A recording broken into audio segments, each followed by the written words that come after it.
Welcome back to Weems Motor Co. Let's get a primary on the jury. Stick around.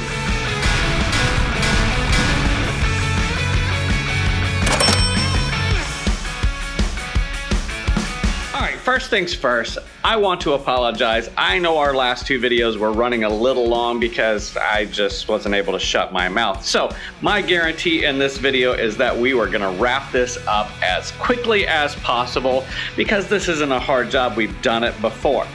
There, I've stopped talking. Now, let's go get our parts together to get a primary onto the jury.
So as you can tell, I don't throw anything away because you never know when you might need it or you could use it, even if it's an old used part. Now, something to note as we're going through these clutch plates, we were looking at the steel plates. Those are the flat ones with no fiber on them. What you want to look to make sure that these are good are those little tabs right there in the inside. You want to make sure that those tabs are nice and square, that they haven't been worn out. Secondarily, you want to make sure that there's no rust or pits in them. Now, we can take these over to the lathe, sand them down a little bit if there's just some minor surface rust, and we're going to do that with these just to make sure it's something we can do that's free because we're not spending money on this motorcycle.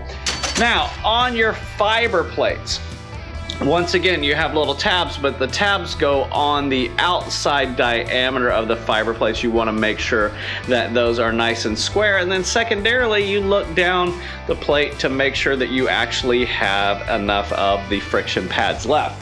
Now, I just so happened to pull out one example that had some really good pads. It had good fiber, but if you look at those tips, you can see that those things have definitely seen better days, so you don't want to use anything like this. Otherwise, you're just going to run into clutch problems. So, got everything we have, or everything we need to get this together. We do need to clean up some of these parts. I'm gonna throw those plates over onto the lathe really quick and knock them out. I left out a couple options for our clutch buttons. That's these little nuts here. Just because I don't want to necessarily use brand new parts on this bike. We're trying to use old crusty stuff we have laying around. So we got a couple options on those. Enough being said, let's get these parts cleaned up and then we can start assembling the clutch on this motorcycle we've called the Jury. Let's make it happen.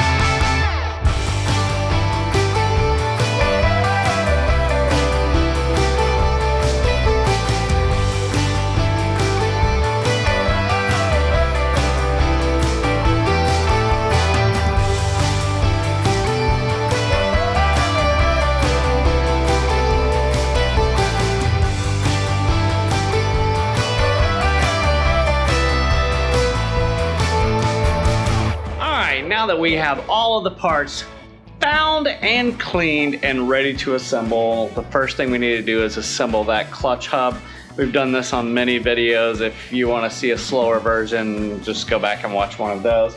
Let's keep this video moving along. Get that clutch hub center assembled with the clutch basket, and then when we could get it back up onto the bike and we can keep moving forward with this process. Let's get back to work.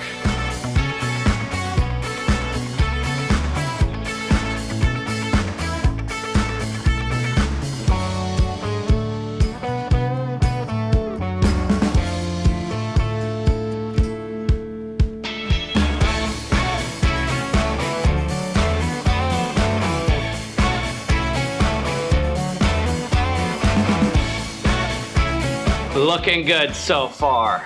Couple things to note. If you are doing a restoration or whatever and you're watching this video as a how-to, you're not watching the right video because I don't do those.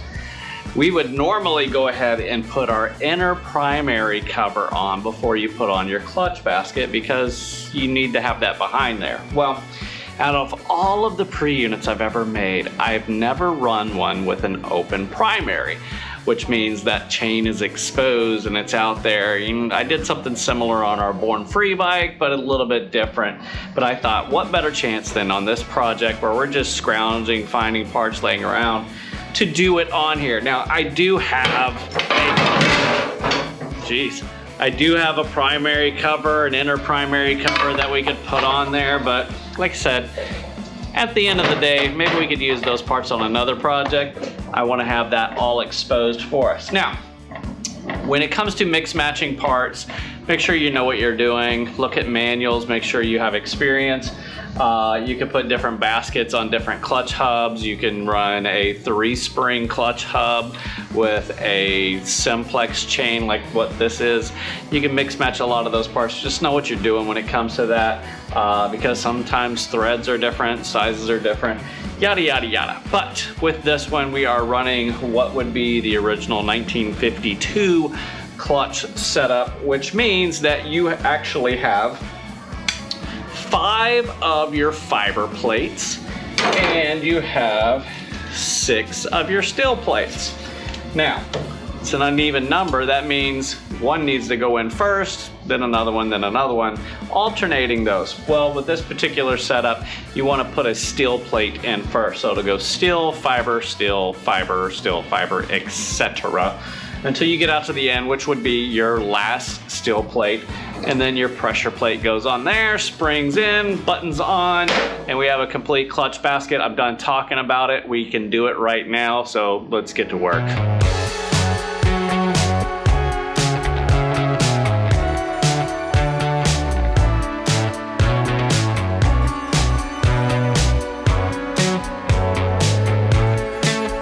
We have our clutch basket on and we only got just a couple more things to go. Obviously we need to have a chain and that chain needs to go to a front sprocket and then we need to put a nut on the end of that. Well, what's cool about the pre-units is you could put different size sprockets on the front of the engine, which will help the engine in different riding conditions. Let's say you're riding on the highway and you want to keep the engine RPMs lower, you want to put a larger sprocket on the front. And if you're doing some racing and you want to keep those RPMs up nice and tight, you want to put a small sprocket on the front. So we're gonna go mid-range. This is a 21 tooth. I put a 20, I believe a 25 on the Judge. So the jury is gonna be geared a little bit quicker when it comes to takeoff compared to the Judge. So maybe it'll help when we do some dirt drag racing with this old chopper. So super cool. So that sprocket goes on first, but there is a seal that goes here behind that sprocket into the engine cases. Just so happened to have a brand new one in my toolbox. So grabbed that out, went ahead and installed that. Sprocket goes on, and then you have a lot of distance here after the sprocket, which typically would be taken up by one of these stator rotors that goes on and creates that space there, and then you have your nut that goes on the end. Well, that stator setup is for your charging system, and I know that this motorcycle, being a later pre-unit with the alternator setup, should have all the stator and things, but to me it's kind of ugly. So I don't plan on doing a whole lot of let's say nighttime riding on this bike. So what I'm going to do is I'm going to set this bike up with a total loss electrical system. We'll put some LED light bulbs in the front and the back so it doesn't draw too much on the battery, but we don't have to worry about charging that up whenever we get to wherever we're going. It's just like an electric vehicle. You got to plug it in and charge it. So we'll just do that. But that being said, since we're not going to be using this big honking piece of magnet that's way too heavy, we're going to head over to the lathe, machine something that has the same inside diameter and the same width, and we'll make a little sleeve to go on the end of that, and we can wrap this video up. So let's head to the lathe, let's get some stuff machined.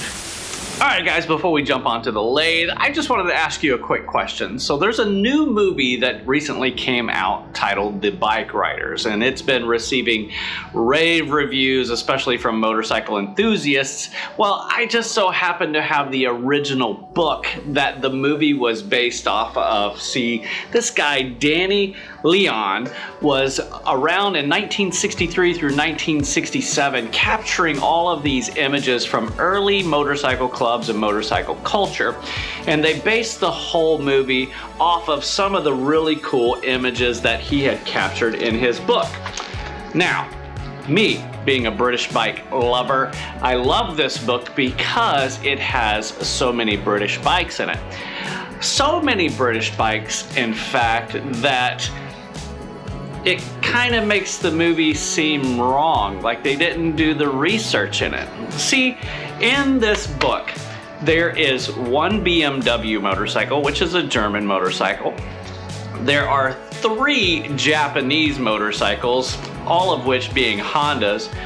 Then there is 25 Harley Davidsons. But then, stumping all those others, there is a whopping 31 British motorcycles in this book.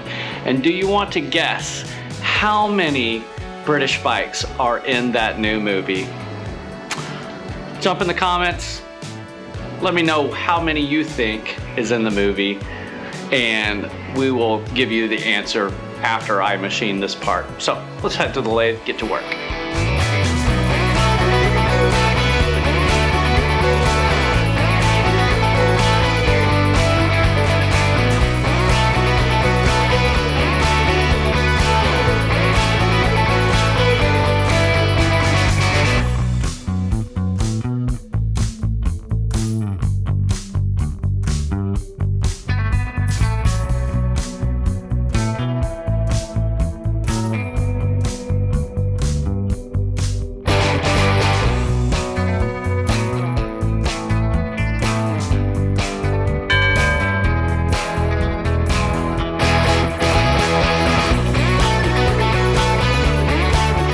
Engine sprocket, spacer, all that stuff on there. The last thing to do is to take our chain and put it on there, connect the two, and adjust the gearbox. Now, this is an old chain, such is life. Got to use what we have laying around, not spending any money. So we're going to throw that on there, but we're going to do things a little bit different today. So before we put this on there, we're actually going to wrap the video up, and we're going to roll that during the credits. So with that, thank you guys for hanging out. Hopefully the video wasn't too long for you and I didn't talk too much. If I did, just jump down in the comments and say, hey Weems, less talking, more working. I'll listen. I check every single one of those comments and I always reply. So if you have something interesting to say, do that. Last thing, we're talking about the Bike Riders movie. The answer, ladies and gentlemen, for how many British bikes were featured in that movie is a big fat egg, a 0. You missed the mark. You had a chance to capture the history of motorcycling from 1963 through 1967 in the Bike Riders book by Danny Leon. Enough of that. Roll those credits while we get this chain on.